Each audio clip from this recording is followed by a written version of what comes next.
Okay, now let's continue with our analogy. That's just one example. But let's continue with our analogy. How do we explain this sort of thing? Well, we can still measure, remember that cosmic background radiation? We can still measure that. Okay? So that's how we can back calculate exponentially when the Big Bang happened. That's one way. There's many ways that people have done it. Okay? Well, energy, not only speed, but energy is another thing that relates to the theory of relativity. Such that scientists might think, hey, what if we had this kind of universal standpoint, not just the Earth, not from the standpoint of the Earth, how old the universe is, because if we measured the age of the universe on Pluto or different places, the age would be different. So what if there was this universal place that we could kind of measure that? And what scientists have used before is cosmic background radiation. Is that it's not a location per se, it's just the leftover energy. Okay? If you use that leftover energy and calculate the time dilation, the time difference, the Earth clock would measure about 15 billion years. However, the cosmic clock would measure about 1 week. And now let me break that down even more.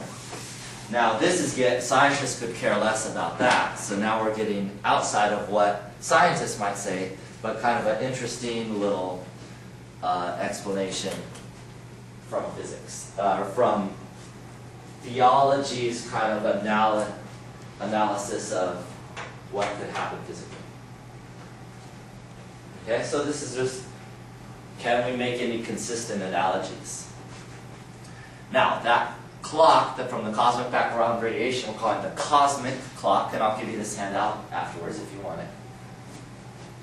Versus the Earth clock, we know that one. That's the one, if we look at your watch, that's the one you're experiencing, whether you know it or not.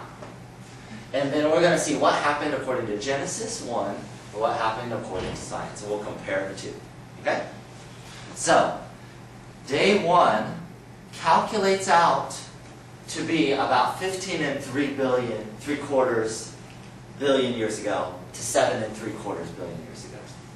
Okay? And you can do this calculation if you want to. Okay? If you know some advanced math. Well, what happened in Genesis, in the creation of the universe? Light from dark. According to science, that's when the Big Bang happened. That's when galaxies started appearing. And that's when electrons, what happens when an electron falls down to a lower orbit level? Does anybody who's had chemistry know what happens? What's given off? Energy in the form of light. Energy in the form of light.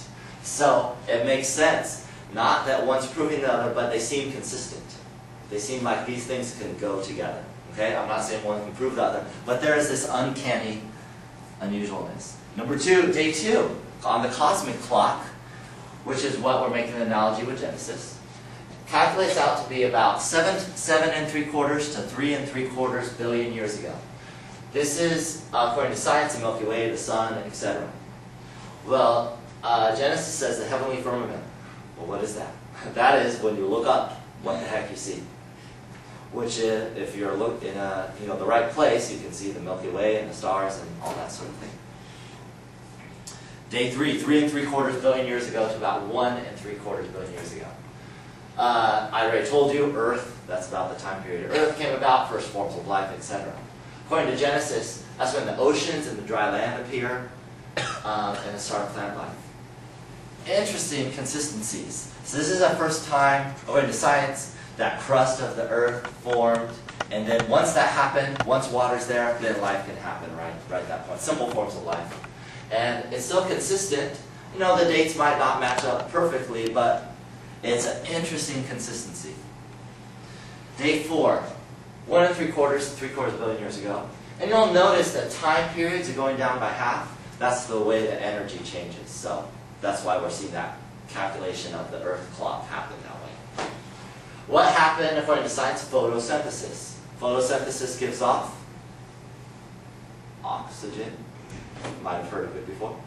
It gives off oxygen. Well, what happened in Genesis? I think part of the problem here is that this is a little confusing. And so what what some people do, if you look at some of the ancient Jewish interpretations of what some of the different days mean, they're very interesting. Pre-Renaissance, pre-scientific revolution, etc. What they interpret Genesis day 4 to be is the sun, the moon, and stars become visible, such that if you are on Earth, you could see them for the first time. Well, that's interesting with photosynthesis, because with this oxygen and such appearing, we have the first, our atmosphere becomes more of what we know it today. So that if you were an Earth observer at that time, though there was nobody around, you could see out and see the sun, the moon, and stars at that point.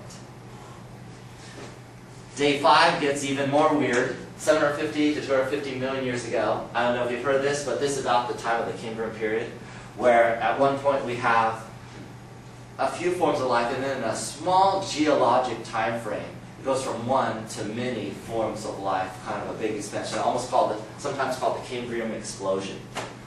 More advanced life coming at this point. Well, Genesis doesn't make much mention of that, but it says there's more abundant life, reptiles, winged animals, etc. Lots of life happening, especially on day 5. Cosmic clock, day 6. That's when humans, hominids, etc., those sort of things come about. And we say in day 6, land animals, mammals, humankind, etc. So, and this, if you want to take a look at the main guy who came up with this, Gerald Schroeder, Science of God. It's a really interesting book. But I think what all this means is that there are interesting consistencies between faith and science.